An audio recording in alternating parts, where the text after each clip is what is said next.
Hi folks, RAYDVD here on the Movie Reviewers 100 channel again. This week it is our very own Big Al's birthday week, so we can get to talk about any movie star, director or whatever that shares the same birthday as our very own Al. So before I start on the one I would like to talk about, I'd just like to mention Bob Hoskins. You know, I didn't do a tribute video last week, so I'll just talk about, I had watched Unleashed, which stars Bob Hoskins, and this was the one I was going to do a video on, so I'll briefly talk about it now. It stars Jet Li, Morgan Freeman and Bob Hoskins. It's set in Glasgow, and it's a sort of martial arts drama sort of type film. Bob Hoskins plays a sort of crime lord guy. He's a money extortionist. You know, he goes to local businesses and gets money from them so that for protection. Jet Li plays his sort of bodyguard type. You know, Danny the dog. The title goes by a different name as well. And Jet Li's a guy. You know, he wears a collar, a bit like a Rottweiler or a bulldog. He's all placid. You know, but when Bob Hoskins unleashes him to get to put the fear of God in folk, or to get him to scrap, he goes absolutely wild and uses his kung fu skills. We've got Morgan Freeman in it as well, but it's Bob Hoskins who makes this film for me.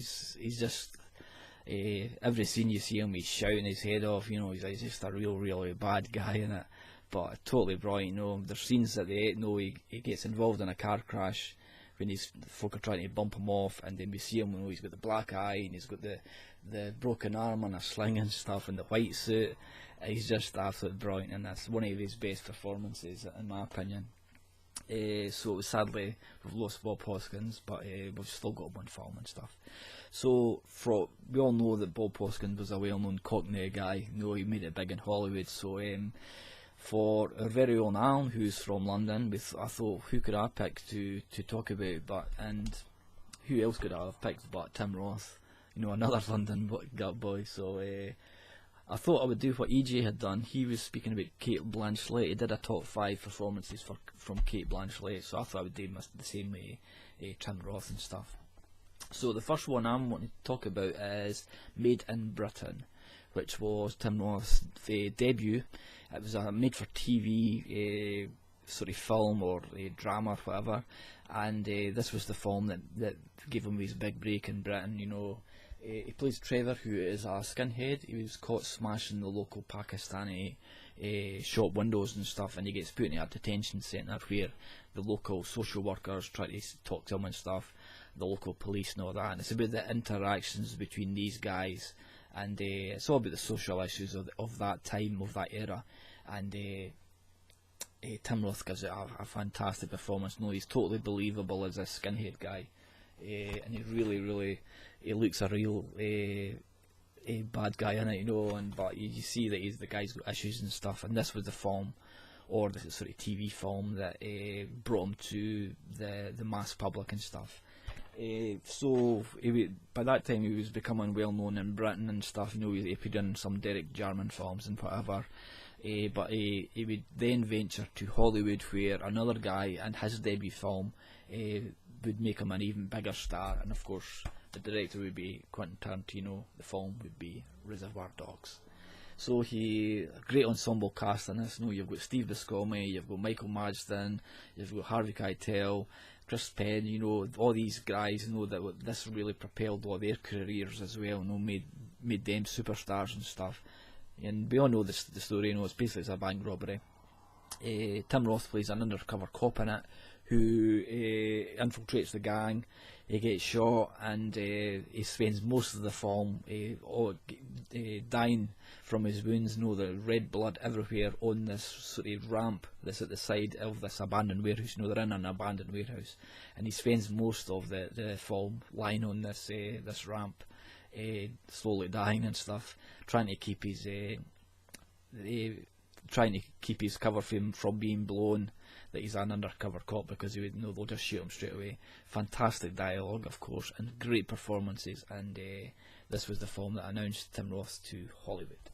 He would then go on to appear in a couple of scenes in Pulp Fiction, by Tarantino. He would play Pumpkin, and Amanda Plummer would play Honey Bunny. We see them at the beginning of the film when they're discussing in a cafe about heist, and how to stick up a coffee shop or whatever. And this dialogue goes on for about 5, 10, 15 minutes and stuff. Little do they know that Jules and Vincent are at the table, a couple of tables down for them, who of course is John Travolta and Samuel L. Jackson. But there's 2 scenes, no bookends, at the beginning of the film and at the end of the film, where they're just, there's such iconic dialogue that everybody still recites the dialogue and stuff. And even though he's only briefly in these scenes, it's so memorable. So that was my third one. Another film I want to speak about. It's a bit of a mess of a film, it's like, this is what happens when a studio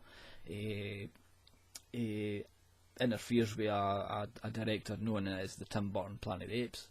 A lot of stuff wrong with this film, it's well documented and stuff, but the actual performances, I thought, by all of the actors in it, apart from maybe Mark Wahlberg, who's, Mark Wahlberg, he's okay, but I'm talking about all the apes in the film, that portray apes. Helm Bonham Carter, Michael Clark Duncan, Paul Giamatti are all fantastic, and Tim Roth gives an absolutely brilliant performance in this film as well. And like they've got full prosthetic makeup on and stuff, but the mannerisms that they walk and just the pure malevolence of Tim Roth's character in this is what makes this film, in my opinion. He's just an absolute brilliant bad guy in it, and really, really shows you what a great actor he is, what a character actor is. He's playing a half human, half ape, if it was, but he gives a really fantastic performance in that. And the last one is actually a TV show that I love. It only lasted for 3 seasons. I don't hear a lot of people talking about it, but it's a series called Lie to Me. He plays a guy called Dr. Carl Lightman in it, based on a real life professor called Dr. Paul Ekman, who in the 60s and 70s studied tribes and stuff, and he created this system, a systematic look at the human facial features, the universal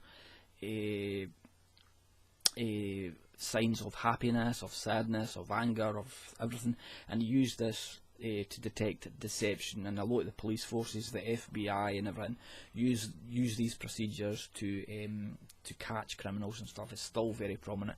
So his character is based on Dr. Paul Ekman, and it makes great TV. It looks so easy for them to detect deception. Of course it's very, very difficult, but his character in this, he gives a really, really good performance as well, and it was great to see him doing some TV work, because we all know that in this sort of time frame, the new TV series are absolutely amazing, and the performances that we're getting, the storylines that we're getting, are absolutely brilliant. And if you've not seen Lie to Me, I would check it out. It sort of ran out in season 3, it was becoming a wee bit samey and stuff, but it was still interesting to see just the performances of Tim Roth in this. So yeah, check it out. So have a great birthday, Al. Hope you get loads of DVDs and Blu-rays and that for your birthday, and I can't wait to see the video. So that's my review. Look out for the rest of the boys' reviews during the week, and catch you later.